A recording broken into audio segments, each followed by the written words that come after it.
I'm holding my power at bay. If I should show it, you cower in place. You might not know it, the boss might have told it, but you didn't listen. I'm legendary. Wow, the star in the galaxy. Highest level you gotta be. Just to try and roll with me. The monsters I fight are elite. I'm bringing the pain for this status I have trained. And I'm looting this and taking that till nothing else remains. Let's go. The war's at war. Never slayed a dragon before, but I'll behead the beast and then increase my mana to again release the spells I got in my arsenal. And if I might be the darkest, coldest ice, I go to fight the troll, supreme leader of the MMO. And there's no stopping my game. I'm finding your fantasy, making that claim. The best, yeah, I gotta be PvP prodigy. Feel my psychology going insane. MMO RPG, the MMO show calling me. They're coming on, my character strong, so bet I'm gonna be listening. Go. What is up, everyone? Welcome back to the MMO Show podcast, your weekly podcast talking about everything massively multiplayer. We're coming back from a 2-week break, and boy, do we have a lot to talk about this week. Coming up tonight, we're going to talk about EverQuest Next Landmark Alpha, what works, what doesn't work, what the state of the game is right now. We're going to give you some live demonstrations. It's going to be some good stuff. My name is Indorn, and tonight I have with me my excellent co-hosts, Sarvath and Lil. Say hello, guys. Hello. Hello. Lil, let's start with you. What have you been playing for this week? World of Warcraft. I'm so ashamed just saying that. I've been playing World of Warcraft and raiding and doing all the raid finder stuff, but it's really easy and it's really sad to see that the game is so easy, but our goal is to get geared up in the raid finder so we can actually do real raids as a guild. What's the raid finder like? Like, I haven't used it at all since they You don't that new have game. to do any of the mechanics. I mean, like, on a few bosses you have to, but for the most part, you literally just stand there and unload on the boss, and it's a joke. I mean, it's pretty pathetic, and knowing some of the mechanics on some of the fights, I'm terrified to even attempt them on Heroic, because they actually seem like they're legitly fucking hard, but on Raid Finder, you just stand there and DPS. Is it more of just the AoE Zerg that I'm Yes. kind of used to? It's exactly like that. How does that not just get mind-numbingly boring? It does, and it does. It really, really does. Like I said, there's a few of the fights where you actually have to do the mechanics, but our goal is to get geared up on the Raid Finder just so we can start trying to do the heroics as a guild on 10-man, and I think that will be rewarding when we can actually do that. Now, are those actually challenging? I would say so, because now that I know some of the mechanics on some of the fights where we just stood in the DPS, or standing in AoE and all this stuff, and they're like, well, normally you have to blah blah blah blah blah, and I'm like, oh my god, that's so hard. So some of them sound like they're really really hard. Yeah. So that's okay. exciting. Yeah. I've actually I'm very ashamed to say that I've been playing WoW with you. I'll get into that to me when it's my turn, but let's go and switch to Sarv. Sarv, how have you been doing? What have you been playing this week? Well, I've been playing World of Warcraft as well. Obviously, she got me into it, so it's all her fault. I've been I played a paladin, got a paladin 90, and then I'm switched to now mage, so I'm working on that. Other than that though, I've been doing my typical stuff, playing games here and there. I also have been I got the Bravely Default game on 3DS, so I've been playing that too as well, which is quite honestly a really really good interpretation of a Final Fantasy game. It's by Square Enix, and I highly recommend it. But yeah, I mean, we got the guild up and running again in World of Warcraft, and it's exciting for now. Definitely an in-between game, and we've been playing EverQuest Landmark. Yeah, that Warcraft, it just never goes away. I think we talked about this before, but I'll state it here: Hearthstone is definitely a gateway drug. We have been playing that as well. So it's definitely like, oh yeah, I remember that kind of thing when you see you drop the mob, or it's kind of cool that you can recognize all the cards and everything like that. But yeah, I mean, it's fun. I'm trying to keep it different for me. Playing primarily as a tank in the past. I moved to kind of like a healing role, but that's so different, and so I've kind of like took a step back and rolling that mage to get the deeps out. Well, for me, like I said, I'm ashamed to say I've been playing World of Warcraft. I hate leveling up in the game, but today was the first time I ever actually felt like I was having genuine amounts of fun playing the game. And today we actually just went back and we were doing some of the old school raids. Me and Hex, we went and duoed Black Temple. That was a lot of fun. Tempest Keep. Actually, I will just go ahead and admit this on the stream right now. My main character on on Bone Chewer, the server that the guild's playing on, I Hex and I duoed Tempest Keep, and I got the Ashes of Alar, and I don't have the riding skill high enough to be able to use it yet. It's Yeah, that was literally the hilarious. funniest thing ever. We Yeah. were in TeamSpeak, and I'm like, dude, you just became a WoW meme. Because I'm making it happen. Yeah. Yeah, so I kind of noobed that one up a bit, but you know, I have to agree with Sarv. Hearthstone is really the sort of gateway that got me back into it, because it's exactly like you said, like, oh, I'm gonna throw down some Murlocs. Oh, here's a Manatide totem, you know, like all this other stuff, and they have like the little sound effects, like they have the sound effects ripped straight from World of Warcraft and the environments, and I don't know, it's terrible. Hearthstone's really good though. Yeah, Hearthstone's a really good game, and also, you know, I think we could try to squeeze in here later today just a little brief synopsis of Elder Scrolls, which seems like they released some of their NDA for some of the low levels, which I haven't gotten beyond the low level, so we might mention some of that. That is something that I do pick up. I am on the PTS realm, which is a 24/7 beta server, and a lot of people are in the weekend betas. I've been in the like everyday beta. So we could probably touch on that a little bit as well. Yeah, definitely. I want to touch on Hearthstone just for real quick, and then we can actually just go straight into ESO because I'm totally up for hearing more on that. But what are your thoughts on Hearthstone? Because Hearthstone's become such a giant thing now. Like, you know, for the longest time it was in beta, and everyone I know was like, oh, I need a beta key, I need a beta key. Now it's out in open beta. Everyone is playing it. The concept of having a card game like that, though. I mean, Magic the Gathering, there was a Magic the Gathering playing card game. I know EverQuest 1 and EverQuest 2 had Legends of Norath forever. I mean, like, that's probably a 5-year-old game where they have, you know, the kind of card game that's based on I mean, it doesn't get any more direct competition than Legends of Norath and Hearthstone. But Legends of Norath, I never really felt took off. I mean, it was there. It was something that, you know, I'm sure some people really enjoy, but it never really exploded like Hearthstone. What do you guys think the separating factor that really made Hearthstone stand out? Do you think it's just because it's a Blizzard product? Well, I think that the meta games within the cards are really well done. I think that you know, it's kind of like, why did World of Warcraft become so big? Well, it got a lot of following because there's a huge fan base for Warcraft. So I mean, it's also another competitive game out there that, you know, the professional gaming leagues gamers can actually you know, get involved in and stream, and there's commentary. There's also some funny, hilarious videos on YouTube for the people that are doing some awesome plays. I don't know. I think that it's just the fact that it's an online collector card game, right? So it's not a trading game. You can't trade cards.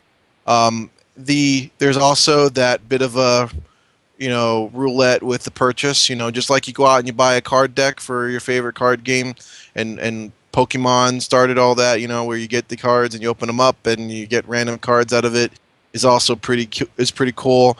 Obviously, these are the most expensive card decks ever made, and they're not even real cards, right? So Those digital cards, yo. Yep. yeah. So I mean, I think it's cool.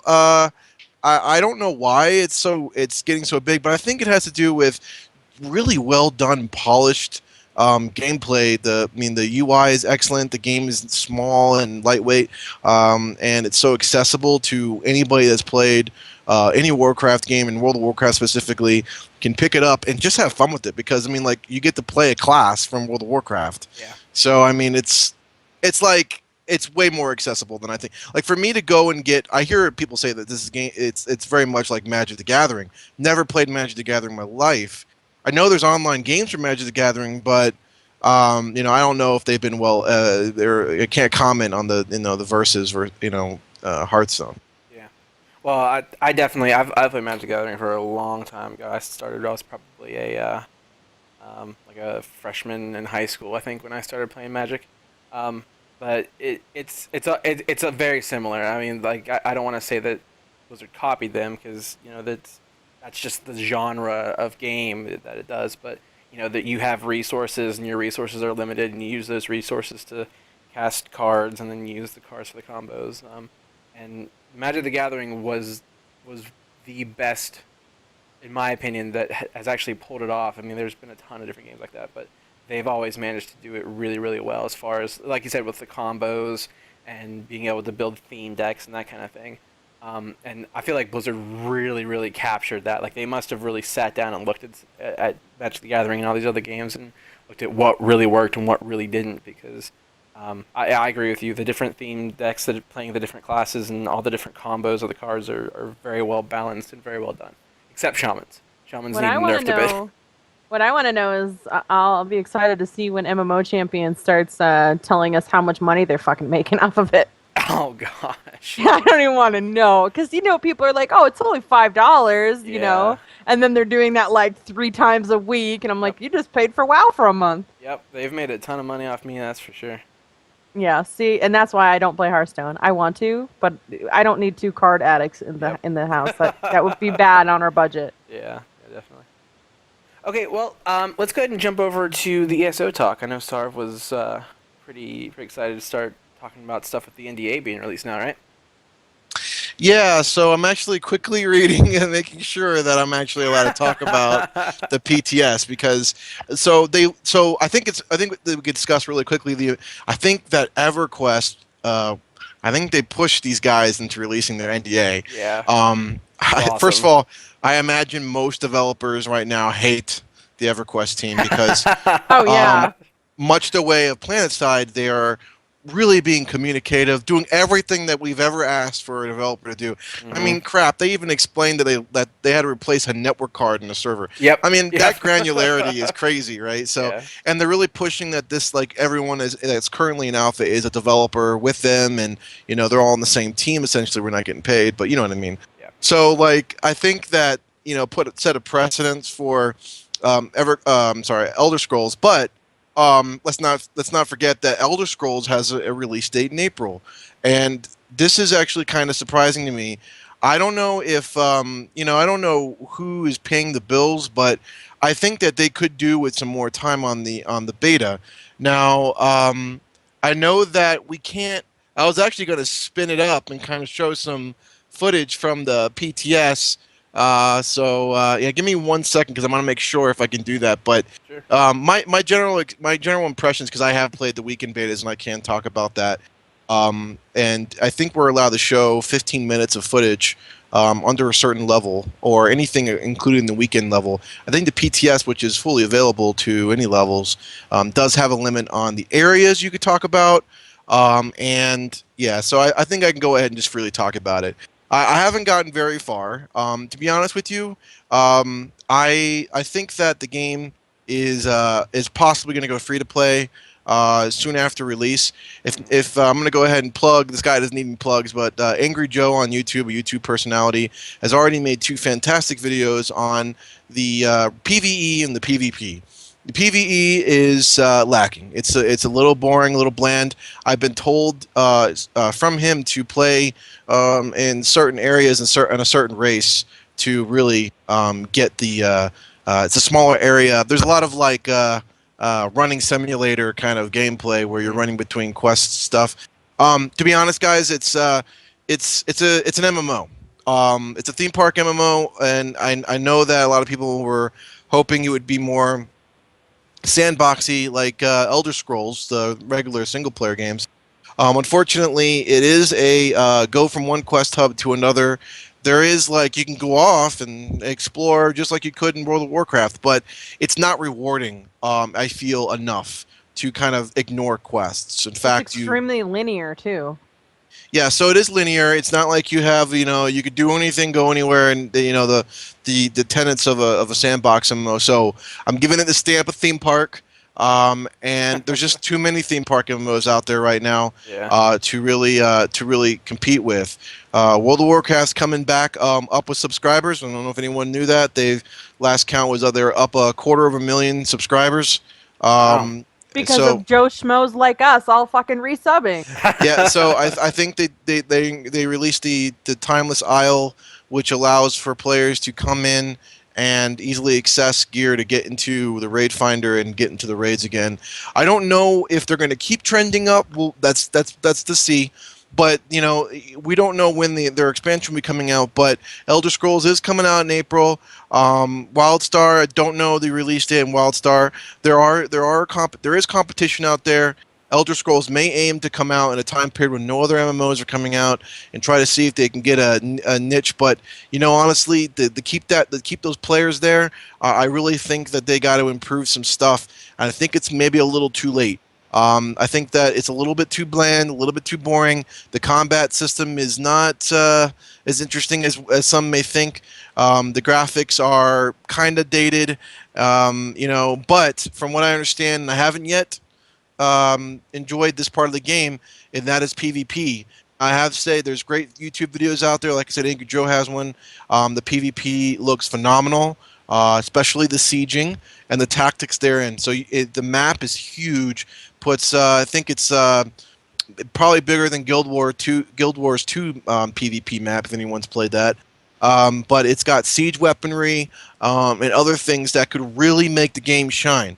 So if they are going to go for the PvP route, the realm versus realm, or any of that stuff, I think that the game will shine. However, I don't know if the substance is really there for the PvE, as I don't even know if there's raids. I think there's world bosses and the like. The thing So is, though, with the PvP, this is the thing that people have to understand. If you don't like PvP, this is not the fucking game for you. Like, you're not going to like it, because if that is its only shining gem, it's going to turn out like Terra Online. Now, don't get me wrong, Terra went free to play, and they actually made way more money free to play. So Terra had absolutely shit PvE. There was nothing to do except for PvP. So if ESO can keep a fan base and keep enough people, they actually could be successful. They're not going to make Blizzard money, but you know, it's like we said before. You only need so many people to be considered successful before they actually have to jump ship and go free to play. They just have to, you know, accept that, okay, this is all we got. And if people really like PvP and the PvP is good, then go play the game. Go support the game. Who cares if it's a theme park MMO and it's linear quests and whatever? Go kill people. So I will state that I think that in a future MMO, the MMO show, we can go ahead and stream some of the Elder Scrolls PTS realms, since I'm in the areas I believe I'm allowed to do that in. It can't be super long, but at least can give off of an impression, a little of an impression video, and we'll go from there. Now, Lilina here also has access to the weekend betas. Actually, I think she may have I'm on the PTR PTS too, but okay. I haven't even leveled at all because of World of Warcraft. Okay. Oh. Well, I think that we can all jump in and actually have a little playthrough for just a part of the show and kind of show it off. But anyways, super exciting times right now in terms of NDAs lifting, games coming out to release, and Landmark being super open and accessible. And other games hopefully will follow suit, like maybe WildStar hopefully will lift their NDA, and then we can start showing some of that as well. Yeah, I'm actually really excited for not just the fact that Landmark lifted their NDA, because that's awesome, and I'm really excited for that too. But Landmark it's very meta, because they're pushing this big thing about this being the next generation of MMOs. And after playing with it, in a lot of ways, I kind of agree. Like the tech behind it is awesome, but even more so, the mentality behind their development studio, I think, is more of what's going to be the next generation of MMOs. And they're making a very big statement by coming out and saying, no NDA, all of you are part of the team. We're going to have an insane amount of communication. Oh, if you follow the devs on Twitter, like every tiny little thing, like if a server goes down, within 3 minutes you've got Dave Georgeson there, and he's being like, sorry guys, the server's down, this is why, this is what we're doing to fix it, I'll keep you updated. And like, every 10 minutes he comes back, he's like, I just got back from a meeting, this is what's happening, blah blah blah. Like, it is just an insane amount of communication, but it's amazing. And I feel like that's, as much as anything else that Sony's trying to do with this, I feel like that's going to be the next gen of MMO, about connecting with your fan base, actually listening to them, actually getting the feedback, and building something for them, as opposed to building someone's vision. Um, I think that's going to be the big thing, because if you really, really sit down and look, even all the way back to EverQuest, it was always like Brad McQuaid, and this is his vision, and this is his game. Or, you would go to a BioWare studio game, because that was, BioWare would take their vision and build their game, and you knew it would be good back in the day because it was BioWare's vision. I think the next gen is going to be, it's the vision of the players. It's the vision and the direction. And sometimes that's probably going to bite them in the ass, but for the most part, I think that's going to help divide the genre into the sections that we were talking about before, where, like, okay, you don't have one vision that makes everyone happy. You take these players who love PvP, and maybe this is how ESO starts. Maybe this is how ESO becomes successful. You take the players who love PvP, and you communicate them just like Sony's doing, and you get this interaction, and you get this feedback, and you build this awesome PvP game for that group of people, and you just keep it in that niche, and you're done. You don't worry about this overarching vision. And if we can get, like, 10 to 20 different MMOs that all cover every different aspect of gameplay, like, you love to raid, well, this is your raid game. You love to craft, this is the best crafting game there, and then the amount of choices that we have just becomes incredible, and I think that's probably going to be the next gen. Yeah, I kind of agree. I think that it's EverQuest Landmark. I think it has a large audience, more larger than I thought it was going to be. But we'll see what happens when it gets released in terms of that. And I think we are going to be showing off some of the game tonight and talking about it exclusively. So them being so open, is that quelling all the normal QQ about why the servers are down? Like, are people more accepting now because they're so open booked about everything? And like you said, like within a couple minutes they're saying why the server's down. Because normally it's just we were joking about it too the first day. Welcome to Alpha. By the way, this is Alpha. Did you know this was Alpha? Is that stopping all that like fanboy QQ now, or is it worse now? Well, I don't know. What I can tell you is there isn't much of that. There's very little bitching and complaining about servers going down and all that other stuff. My gut tells me that, yes, that's because of the communication. People... I feel like people cry out because they're like, something broke, I don't know what's going on, I want to play the game, I don't know if it's going to be 2 minutes or 2 hours, so I'm frustrated, so I'm going to lash out. My gut tells me the fact that they're being so open with this is the reason why I'm not seeing that, but I don't know for sure because they haven't done it any other way. Like, day one of alpha launch, they communicated like crazy like this, and they haven't stopped at all. So I don't have anything to compare it to, but my gut has to agree with you and say, yeah, this amount of communication is definitely quelling all the QQ. I think, okay, so let's talk numbers here. There are about 8,000 players or more that actually accessed the alpha as a trailblazer or whatever the secondary one was. Huge. That's a huge number for an alpha. It is, and I think that I think a large part of the quelling of the QQ was, don't get me wrong, I think the announcements and the communication was great from George. I think all the developers out there should be taking notes from him. Maybe you don't like ponytails, but that guy has got at least got the communication part down. And I give him major props. But however, I think it has something to do with the fact that we actually get to play the game. And the game is actually really good for an alpha. I played some alphas, and this is an accessible game on alpha. Even with the deletion stuff going on, there is still a game in this alpha that we were able to play, even with the fear of getting our stuff deleted on our plots. So I mean, we spent a long time getting on the server and waiting for the updates. I think some nights we didn't even get in at all.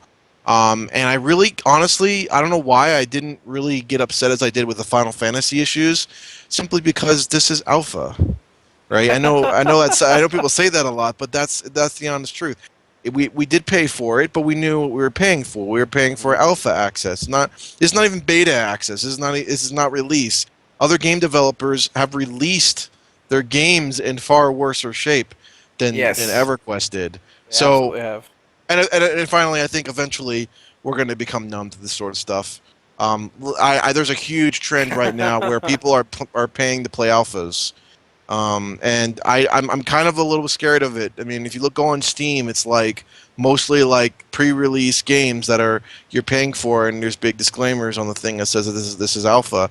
But I don't know. I think that that's has a part of it too. Is that we're all kind of getting used to the idea that we're playing something that's Why are not game fully there. developers doing that though? Why are so many releasing alphas and stuff like Starbound and all those kind of games? Like why are they even doing that? Why are they releasing the betas like a year before it's even ready to go and then you pay for it? I don't understand that concept.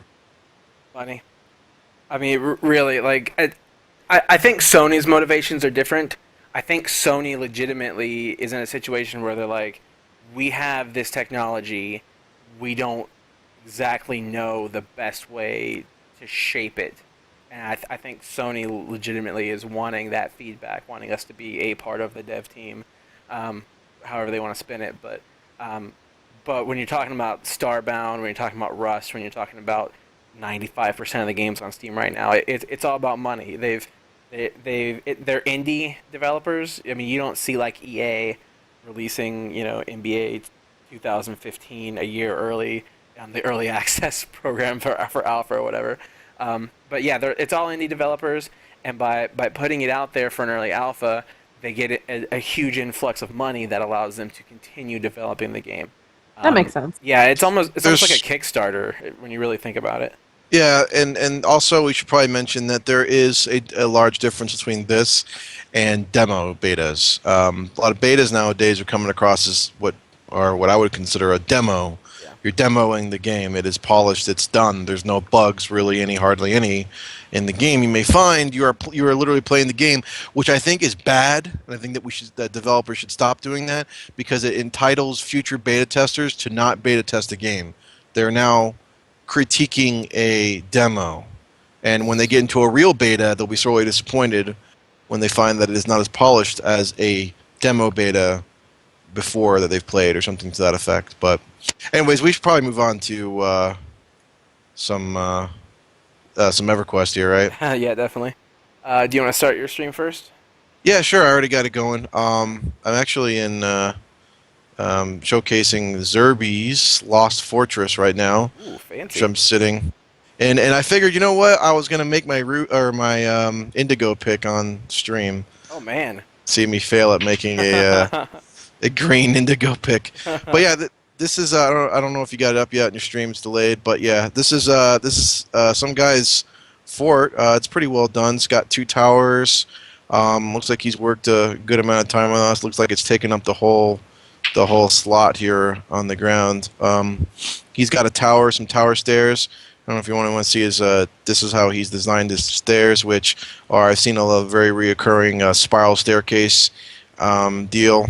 I really have to admire the reflection effects in the game. Wood really kind of reflects how you would expect wood to reflect, and same goes with the finished marble walls. You can almost see like kind of like you can't see yourself in marble, but there is a bit of a reflection, like a mirror-like reflection on marble. So I mean, they've done a really great job with the textures. So I'm gonna go ahead and make my pick now. Okay, well, while you're getting that set up, I want to explain a little bit to the people that are watching. So, Loot and Landmark, and presumably EverQuest Next Prime, is randomized, which it's exactly like Diablo. So, when you play Diablo, you get an item, and that item it has some random stats in it based on just RNG. There's a few modifiers. Sar's probably wearing some bracers that'll give him bonuses to his crafting skill, so he has a slightly better chance of getting something good, like a rare or a legendary. Yeah, so he's gonna craft it here, and essentially we're just like we don't know the exact stats that the axe is gonna have on it until he's finished, and to me that's really Yep. exciting. So the viewers are gonna see this before you guys do. So I'll keep my reaction silent if I don't make something good here. All right, here we go. That's really fast. So I think the indigo pick is always an orange item. Am I not right about that? Mine's not orange. Oh, so I just got a legendary indigo pickaxe. Very Oh, nice. Not wow. even joking. You see, you guys may not see that really well on the stream here. Let me move it over. But yeah, so I got a legendary pick, energetic indigo pick. So that's awesome. That is really awesome. I think the stream made it luckier. Probably. So it gives you an example. Like I terrible. Like I have a Warren Viridian pick, which is my favorite pick so far, and I got some slow stuff too. So I probably got rid of it when I created it. I was also one of the lucky guys to get the legendary grappling hook, which I know they're doing. They're actually doing something special about the grappling hook. So I'll kind of show it off here. It's actually just like you would expect it to do. And it's a great tool to travel with too on the ground. Now I have a loading issue. Actually, I want to show like how the distance kind of works in this game. So you can see off in the mountain on my stream right now, and I can see a lot of ore there, the red and blue ore out in the distance. Now that's not saying that stuff's really there. In fact, it's a cached tile view of the mountain. So I mean, I can see some stuff in the distance, like I can see someone's building over there. So it does cache a lot, and it can be deceiving when you're looking in the distance, especially when you're trying to find a particular ore to mine. So it's the game isn't exactly like it's not telling us exactly how things are looking in the distance. Things can be changing, and they do load after a certain amount of kilometers. And it will then eventually load. So let's take a step back real quick, and kind of explain further what people are actually looking at here. So the way that the game is set up right now, all of the ore and all of the resources that you need to mine in order to craft or to just build whatever you want to build, all of them are above ground now. So essentially, when you're looking at the map or when you're running around, you can actually see these splotches of color. So you can see blue, and you know those are probably sapphire or cobalt. You'll see red, and you know those are probably rubicite. Orange, you're like, oh, that's a copper vein. That's not permanent at all. This is just for alpha. The way that these are going to work is that all of these minerals are going to be underground, and you're actually going to go underground and mine for it. So don't get too caught up with the fact that when you're looking in the distance and you see the blue thing, and then when you get there it changes a little bit. That's just because you're never supposed to be able to see it from a distance in the first place. You're supposed to dig underground just like Minecraft. And I think Sarv's putting up digging on the ground here too. This is really neat. This whole voxel thing, like, I mean, it's got some issues. It's a little blocky at some points and needs some smoothing, but look how cool that is. Yeah, like I said, there is a game out there that it does use voxels. There's a few games that use voxels, and so, I mean, this is definitely really cool. I mean, it's far more accessible than the other game, in my opinion. I think they were using voxels mainly for damage, not just for like mining and stuff like that. Mm-hmm. I'm looking forward to when they add caverns into the ground. I think that'll be really cool to just dig down and fall into a cavern like you would in other similar 2D games.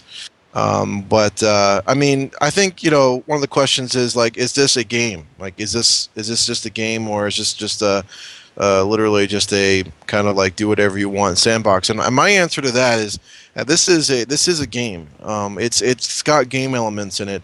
This pickaxe that I just built took me a long time to get up to this. This was not something I just got. I worked actually like an hour and a half prior to the stream just to get the last pieces and ingredients for the pickaxe. So I mean, there's definitely a game involved here, and if you get into this, like, you will probably have about 18 hours, maybe between 10 and 18 hours, of gameplay, depending on what you're going to build.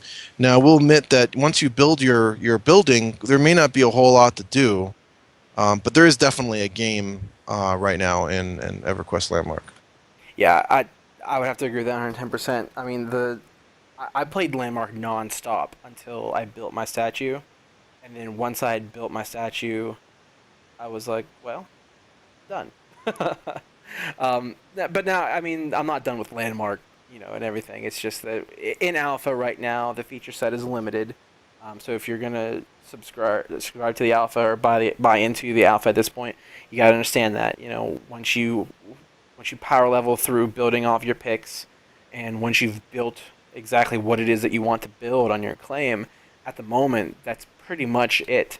Now they're going to be adding PvP and combat and monsters, and I mean they are going to build this out into a full-fledged game. But as of right now, it's essentially mining, crafting, and building, which isn't bad. It's just you gotta accept it for what it is at this stage. Now, while you're playing this here, Sarv, I want to ask you guys something, and this is for Lil too. I know Lil. I don't think you've actually had a chance to play Landmark yet, have you? Or have you messed around with Sarvs? Not at all. Too much Warcraft? Too much Warcraft. I don't actually think Lil here is a huge fan for these kind of games, anyways. But she's more on the theme park side of things. So, Yeah. But yeah, I mean, Wait until the PvP. what do you think? Lil, what do you think about EverQuest Landmark, and does it really matter to you? Well, the truth be told, if it was cheaper, I mean, it's when you have two gamers in a household, it's hard to buy every alpha and everything like that because that shit adds up. And now, honest to God, if it was cheaper, I probably would have it and be playing it. But I'm like, I can wait a while and maybe play it when it has more stuff to do. And for those who are watching the stream right now, this looks really bad on my screen, but this is an issue that I deal with. That for some reason other people don't have a problem with, apparently. But yeah, this is how it loads. Like when it's loading the tiles around me, it literally bounces me like this over and over. Hey, I heard this is an alpha. Yo, dog, Yeah. I heard you like alphas. But yeah, well, PvP especially, I think you're gonna, because I've tasted a little bit in Rust of what a sandbox game where you can craft your own bases but have PvP is like, and I know that the tool set that's in Landmark can take that to a whole new level. I would love Rust if I could play first person. Yeah. I get so dizzy. Yeah. Boy, you're jumping like crazy. Sorry. This is making me dizzy watching him do this. I think this is actually really bad right now because we're streaming. Yeah. I'm gonna switch over to my stream for a little bit. Sure. Let Yeah, me go know- right ahead. Let me know whatever that's fixed out there. Okay, so I've switched over to my stream. I'm just gonna do a little quick here. So this thing that you see down here, this is called the Nexus. It works a little bit differently now in alpha than it will at launch, or from what I understand. So right now, it's broken up into servers and continents. And so if I click on the Nexus stone here, yeah, you can see over here on the left. So I've got these servers. I'm on Serenity. They started off with just I think just 2 servers. I think it was Liberation and Courage, and then they very quickly had to bring out 3 more servers just because of how popular this game was. But they've got the servers and they've got these continents all set up. Now, the continents, when the game actually goes live, so right now you can go in here and you can click and you can just click and teleport on a continent and go wherever you want to go. That's just for alpha. When the game goes live, all of these continents are actually going to be connected. So if I'm on Hoodoo right now and I want to go to Vent, at least the very first time I do that, I actually have to go to Explore. I have to go, okay, I'm here, I got to go north, I got to cross an ocean, I got to fight my way through monsters, I got to, get food to survive and actually get there. Now once I get there and I find the other spire, then I'll be able to quick travel between spires. And so you're going to find that the claims that are right around the spires are going to become the most valuable. Because essentially, if you can get 2 claims near a spire, then you pretty much have instant travel access between both of your claims. So let's go. I'll go show you guys a little bit of what I've been doing. This is my statue. This is my shot at Furiona Vey, or however the heck you pronounce it. I'm gonna grapple up to her boob here real quick. Front of I see eye. what you did there. Yeah, Furiona Vey. I don't know how you pronounce it. So I feel like, I mean, I really want. By the way, we had a badass over here. You got Why, what's corrected. that? Because you got Heidi's. Oh, I got corrected. Heidi's was like pretty much born online in EverQuest, baptized in EverQuest. Oh, that's right. Yeah. Sorry. Well, do you remember the statue? Like, I was trying to go Yes. for the statue that was out in front of the pier or whatever. Mm-hmm. So yeah, there's a little bit of a limitation to some tools, and I'm about to go into it here. I feel like, one, I'm very proud of this, but two, I feel like as far as building an organic design, I feel like I push these tools about as far as they can go. So I really hope that they fine tune a lot of this stuff, and I'm gonna go over some of this stuff here. So I don't know, my stream is probably a little bit delayed, but do you see these edges right here? Where it looks like there's just jagged lines. They have a smoothing tool in game, and it works for the most part, but I'm actually going to do a big write-up and post on the forums and hope that the developers will actually read it, because the way that this smoothing tool works is you can actually think of it more like a melting tool. Like, it takes the two objects that are beside each other and it melts them. So you kind of get this effect where it's like, okay, I have these two objects, and now there's just this weird mess that drapes between them. In the real world, if I was sculpting this, what I would do is I would add Bondo to it, and so I would actually add material and build it up, and then just take away the excess. So the smoothing tool, I don't know if they just didn't think of it, or if there's some kind of limitation as far as the technology goes, where they couldn't do a system like that, but I'm actually really disappointed in the smoothing tool, because it seems like it always produces these edges unless you're doing something like a tower, or you're just trying to smooth out a wall or a building. So the tools definitely work really well for architecture, but I feel like they have a lot of room for improvement as far as organic shapes and things go. Yeah, that's you can definitely see you worked really hard on it, though. Yeah. It's a shame. It's a shame that the smoothing doesn't work right. Yeah. Yeah, I mean, it's people that are watching this that haven't played this and probably don't understand, but what Indorn's done here is pretty effing amazing. I mean, Yeah. I mean, looking at the hand, even, I mean, it looks like freaking a robot hand or whatever. But he had to work with a very limited set of tools here. So I really hope the devs actually take notice of this. This is pretty impressive in my opinion. And I do Those think that boobs are nice and smooth. well, he's actually built a lot of this, like the hands and the knuckles and all that, out of this spherical tool, which Right. makes a perfect circle. But as says that we can't build the whole thing out of that. Yeah. I'll actually I'll jump down here and just do a real quick demo here of the smoothing tool, just so that people kind of understand what I'm talking about. So these tools, when you start the game, I think you have like the add tool and the delete tool and the heal tool. So those are the very basic tools. So if you start the game and you don't want to get into advanced stuff and you just want to play it more like Minecraft, that's the functionality you have.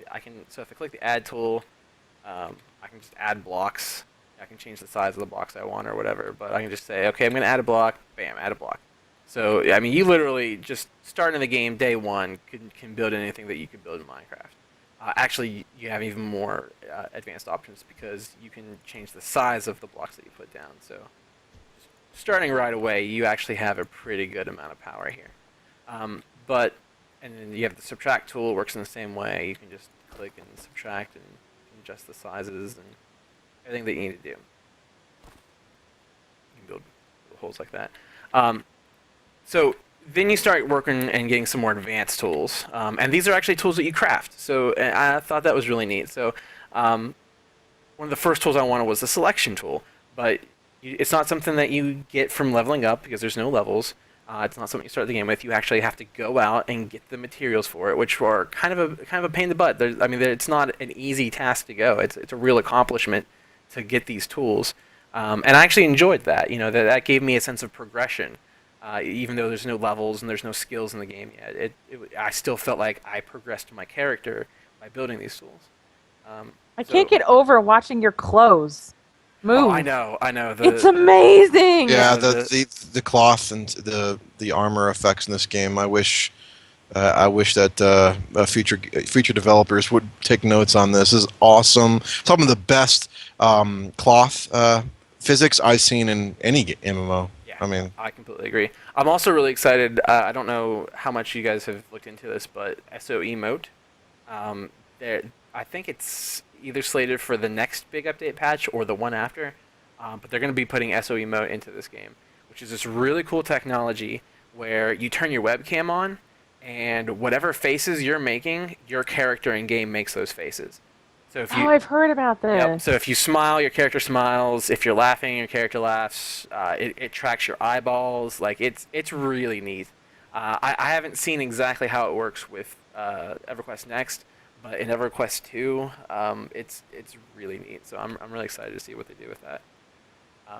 Yeah. So let me go here and I'll show you some of the other tools. Now the selection tool. This was the one I could not have done any of this without the selection tool. I'm really glad that they put this in. So you saw before I could just build with basic blocks and stuff. So let's say I want to do something a little bit more complicated or a little bit bigger. Let's say I wanted to turn this little thing here into a wall. So I could actually set my selection tool down like that, and then I can expand it. So I can say, okay, well, this is where I want the wall. Maybe I want it to be 2 blocks out instead of just 1. And you set your selection exactly to where you want it, and then you can use any other tool that you want with the selection. So I can use my add tool. I can say, okay, I'm gonna use my add tool with my selection that I've made, and then bam, just like that, there's my wall. You can use the subtract tool, you can use the smooth tool, everything except for the line tool. One other really good tip for everybody is that Control Z works in this game. So I just built that wall. Let's say I decided I'm like, nah, not really feeling that wall. Control Z, wall goes away, goes back. There's several steps to Control Z. It's just like in Photoshop. I think you can go back like 20 steps or so. So that's pretty cool. So there's that tool. The line tool was very, very helpful. Actually, the whole dress and the hair on the statue I made with the line tool. So essentially, the line lets you connect 2 places. So let's say I wanted to build a line from this little block right here down to the ground here. So I can just say I'm going to build a little ramp, and I'm going to build it there. Let's see. There. So it actually lets you connect 2 places. Now again, this if you can see this little gap here, this is because of the way that their smoothing tool code works. Like it's trying to smooth out and make it a flat line instead of like a blocky line. But I'll get into that more later. Now the smooth tool. So this is sort of what I'm talking about here with this. So you can see how I've got this big blocky block sitting right on top of this thing here. If I come here with the smooth tool, I think I can probably do something like that. Blocky block, is that the scientific term? That's the scientific term. So you can see what I'm talking about here. Like I've hit this probably like 30 times now. So there's varying degrees of it, but you can see how it like smooths out all the edges, but instead of it actually just smoothing, it sort of melts things down. Is that coming across in the stream? Yeah, Yeah. that's exactly the best way to describe it. Yeah. It literally looks like it's melting. Yeah. So as far as I'm concerned, I mean, a melting tool would be a cool thing to have for sure, but I don't consider this smooth. This doesn't look smoother to me than the blocks I had. It just looks more melty. More or less just looks like an erode tool to make something look old and eroded. You know what I mean? Yeah, that's another big problem I have with it too. So like, they keep touting this as like, well, this is how you build doorways and things. Hold on, I'm gonna build a door here real quick, just so I can show you what I'm talking about here. So yeah, so they're like, okay, if you want to build like an archway, like okay, well then you come here, and then you're gonna want to use a subtract tool.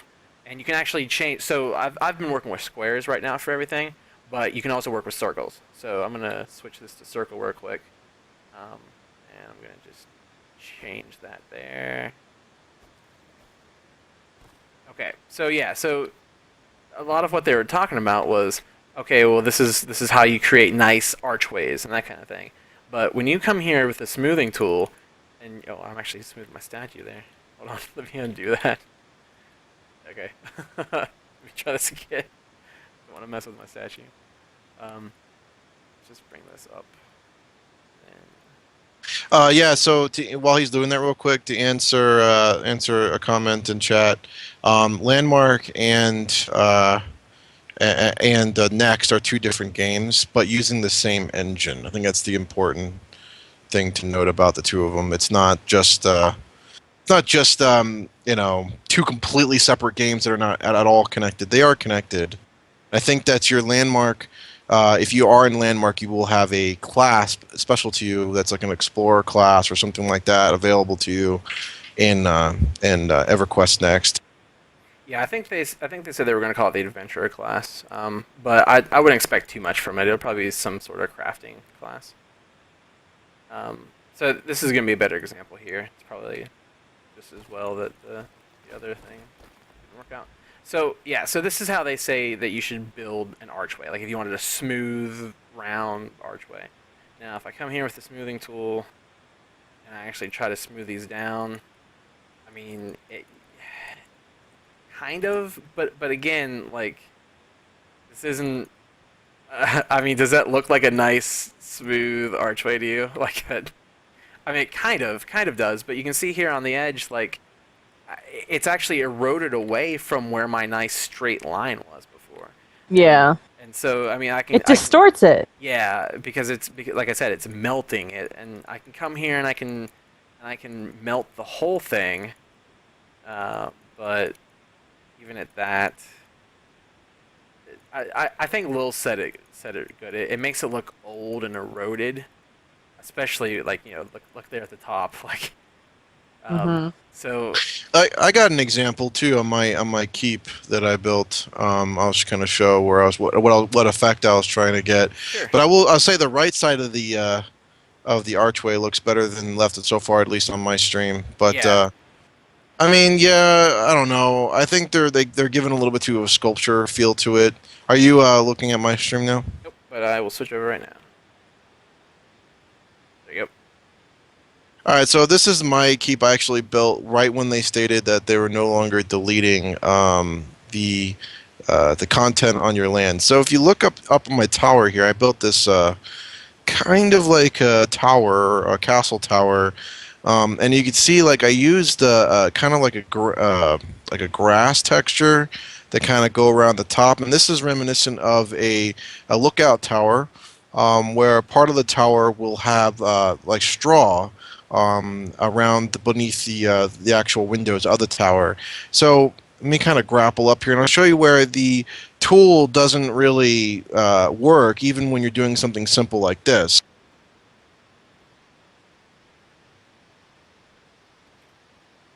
So it might be hard to see, but like there is a part of the tower here where it's stone and it kind of meets the material, and you can even look at the windows. It looks like I took I took a hand and I just like squeezed the tower and like made it skinnier almost, and it kind of warped the area between the tower and the and I guess my straw. So that is where the application kind of.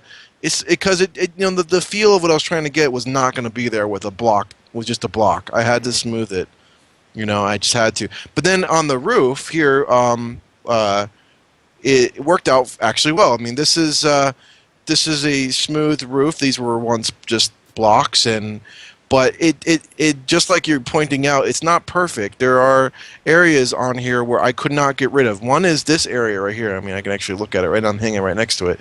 It's right here. If you can see my cursor, that's it's kind of like a sharp edge, and there was nothing that I could really do to get rid of that. That's just there. So I think the tool has a long way to go. I think it's essential that this tool works out well. Yes, for absolutely. For making stuff not Minecraft looking and making it more, pure, I guess, more realistic. I'll give you an example. Like I have my kind of my little Triforce here on the side of my tower, and I didn't want it to look like that. I wanted it to look like triangles. And I'm gonna actually do it right now. I'm gonna kind of get my smoothing tool out, and actually let's see here.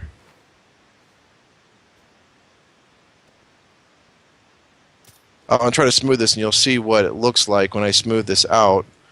If I can get in there, there we go. And it just kind of morphs it and looks stupid. I mean, it doesn't smooth out the edges if you're trying to smooth a kind of like a mural or something like that. I mean, look at that. I mean, that looks pretty terrible. If you can see the stream, doesn't look like a Triforce anymore. So, I mean, there's definitely work they need to do with the smoothing tool. But overall, I mean, they've done a lot with this, and I mean, they're gonna.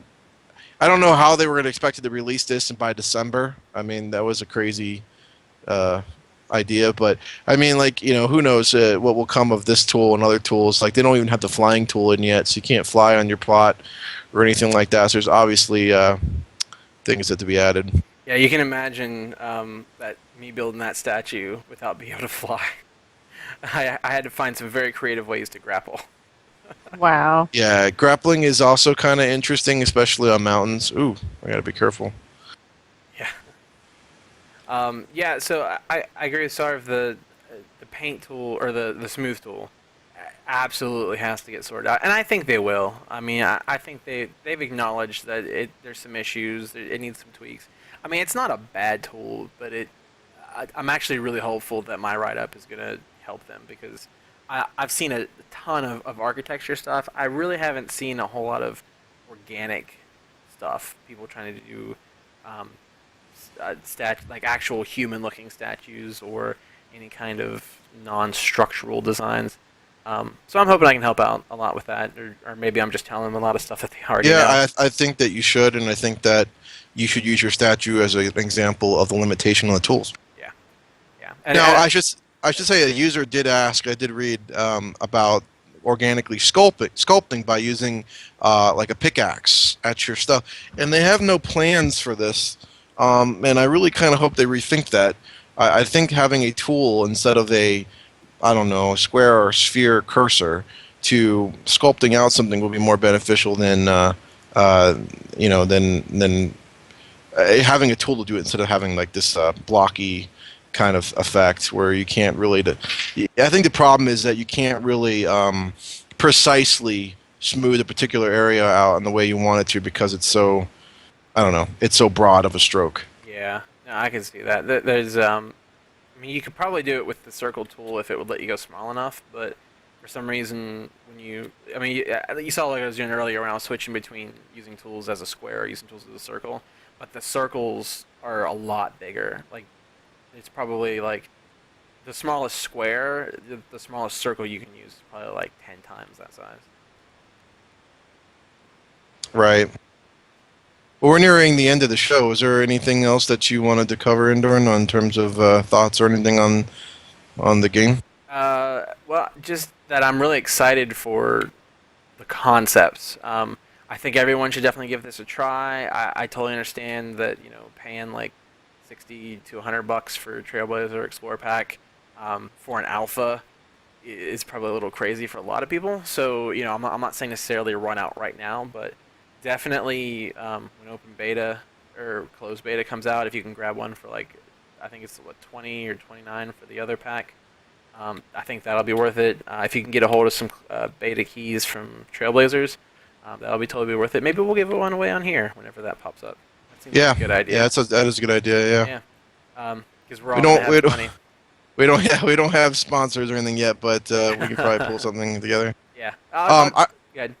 I was just gonna say on my stream right now, if you could see, this guy has actually made a really cool, probably the best keep I've seen so far. I will admit I haven't been all over the place, but I mean, this guy utilized his area to the maximum. I mean, we think this is an object up here that you can craft because it looks way too cool for someone to just make it. But yeah, I mean, there's some really cool stuff right now in the game. And keep in mind, if you do get the Trailblazer pack, you do get some beta keys that come with it that you can give to your friends. So it is something that will pay off as it goes along. And it's just super exciting to be in the game right now and helping them really do, basically break through this genre and make take Minecraft to that. And so just to reiterate, guys, this is a game that is being developed using the tools that they're using to develop EverQuest Next. All the tools that we're using in this game are the same tools they're using, and as they develop new tools, they'll be introducing new tools into this to see how we exercise and use them with our imaginations and creativity. So, I mean, basically, if we help make this game the best it can be with the tools, pointing out things like the smoothing tool and other things, it'll definitely help the developers in making EverQuest Next a better game. A game that I think that the genre, and this is my opinion, but I really think the MMO genre really, really needs right now, which is a AAA sandbox MMO game. We need to make a comeback in that area. But, yeah. Yeah, I think that pretty much sums up all of my thoughts. Lil, you got any more final closing thoughts? Words. Fair enough. Okay, everybody. Well, thanks for tuning in. Definitely catch us back next week. I think I'm going to try to focus on at least one tool per week. I learned a lot of the tools, both good and bad, from doing this statue. So I think it might be cool to just, even if it's just like 10, 15 minutes, just to really take one of the tools and go through it and show some tricks and tips and tricks and that kind of thing. So look forward to that next week. Hopefully we will also have some Elder Scrolls Online video for you, as long as Sarv can do it without getting himself kicked out. And other than that, thanks for watching, and we will see you guys next Sunday, 11 p.m. Eastern. All right, see you guys.